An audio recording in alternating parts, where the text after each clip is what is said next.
Stirring the coffee with chopsticks, using the vortex method, the only true way to optimize the taste of your coffee at the molecular level. Good morning. Welcome to the Daybreak Show. I am the Sultan. We'll get started, but first, coffee.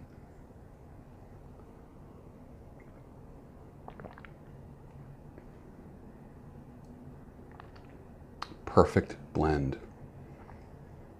Guatemalan from my local roastery with the Ethiopian and a little bit of Alaskan honey. Nice, real nice, very balanced.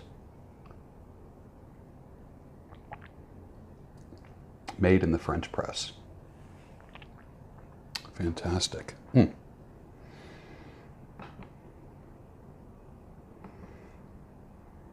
Acting funny, but I don't know why. Excuse me while I took a poll. 75% said kiss the sky, 9% said kiss my ass, 4% said kiss a frog, 12% said juicy fruit. He who loves the least has the most power. That is called the law of least love for those who are interested in power. Nothing can be truer. And it's a way of recovery and gaining yourself if you are the type of person that has bent over backwards for people in the past and feel like you've been used. Pull back. We hear you're leaving, that's okay. I thought our little wild time had just begun. I guess you kind of scared yourself, you turn and run. But if you have a change of heart. Steely Dan, 1974.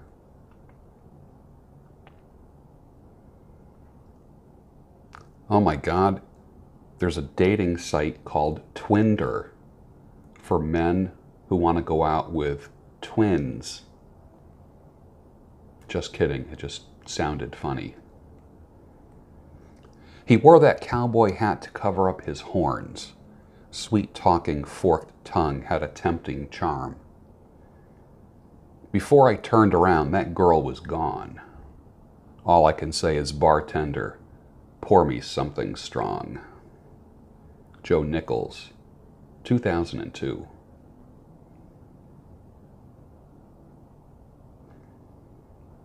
Do you look at things that seem out of the question right now? Do you look at houses on the web that you could never afford now? Do you look at cars that you could never afford now? Do you visualize scenarios that you are not in now? I do, and I do it daily. I was just looking at a $2.75 million home in Melbourne Beach, Florida, on the river. Magnificent. What drew me to it? It has a greenhouse attached to the side of the home.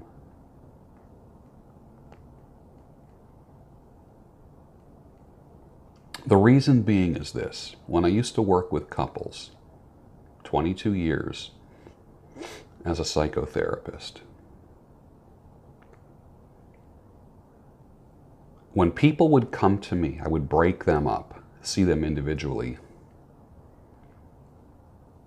And for the men, this is what I noticed when I was working with the men. I've always said all cheating starts here. Before it happens here, it starts here.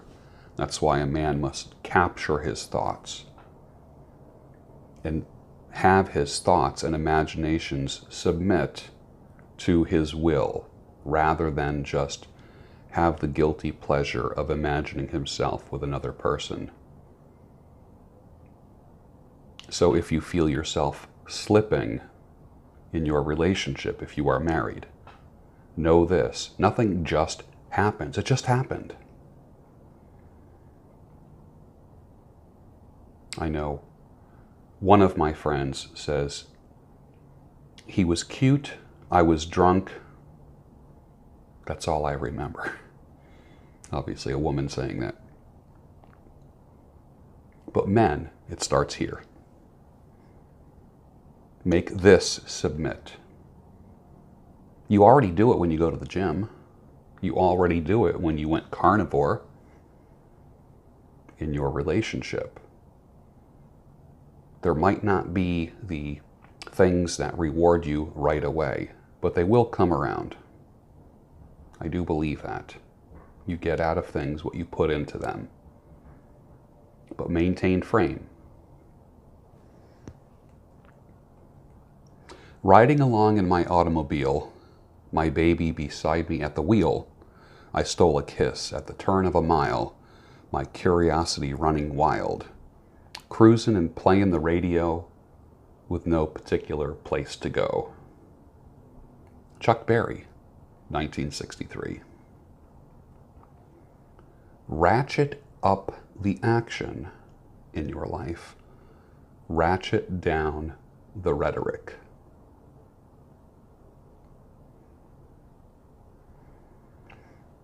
Example, there's two ways of saying, I'm going to the store to pick up some milk. That statement, ratcheted up, is, I'm going to the motherfucking store. Actually, the best store in the whole world. It's actually better than your store. And I don't know why you don't shop here.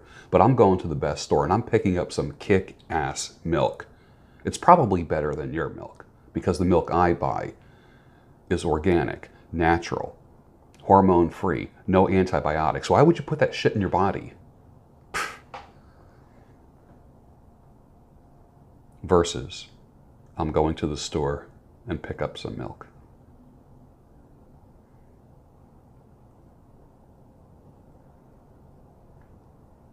James Holt, in his newsletter yesterday, the title was, Are you a want-trepreneur? Just always wanting to be independent, always talking about being unstuck. James, good job, young bro. Find James Holt on Twitter and subscribe to his newsletter. And a letter from a viewer. Dear Mr. Bruno, aka the Sultan, hello, very long time viewer here. I originally found you when I became interested in straight razor shaving and came upon your video of your famous straight razor shave back when you were at Player's Barbershop. I want to say I followed you on Instagram when you had only 2,000 followers. I'm not one to write emails of this nature, but I figured it was time that I write and give thanks where it is due. I used to be an avid watcher of Beards Without Borders. For those of you that don't know, I used to do a show called Beards Without Borders. And it was when I had the big beard, and the overall theme of the show was peace, world peace. And now that you've moved on to the Daybreak show, it has become a staple to listen to on my commute to work. I love the show for a multitude of reasons. I love the mixture of comedy, current events, life advice, and so forth. The message of getting unstuck resonates with me. As a career firefighter and paramedic, everyone expects us to have all of the answers to everything and fix any, and I mean any problem that may arise. We are often called heroes when in reality we are humans too. We are also capable of getting stuck in life, and it's refreshing that the hero has somewhere he can tune into to listen to some strong life advice. I suppose the purpose of this letter is to say thank you. You have earned a lifelong viewer in me, and I will continue to watch and enjoy your content for a long time to come. Cheers. L from Utah. Thank you, sir. And I want to respond to you by saying thank you for your service. People in uniform, I like to thank for their service. Whenever I see a police officer, I approach him with a smile. It's always important. Thank you for your service. And they always act surprised, because not a lot of people do that. I say it to all people who are visibly identifiable as active military. Thank you for your service. And I even spilled that over to emergency medical services personnel. Thank you for your service. Those are the guys. First of all, police officer is the first guy. I don't care. There's this thing amongst libertarians where they are hostile towards cops. Some are, but there's a theme. I'm not going to answer any questions below. Let me tell you something, motherfucker. That guy is the first one to respond when your father has a fucking heart attack. When your mother falls down the stairs, that police officer is the first one there calling the paramedic. And when that paramedic is there, he's pushing on your dad's chest while the other guy is inserting the IV, and he's saving the people you love. He's saving their life. So lay off of any criticisms about law enforcement, and especially paramedics. They judge not when they arrive. They're there to help. And they are not the government. I can assure you that. So, L from Utah, thank you, sir, for your service. I appreciate it. Firefighters, paramedics, medevac people, thank you for your service. It is appreciated here. I want you to know that.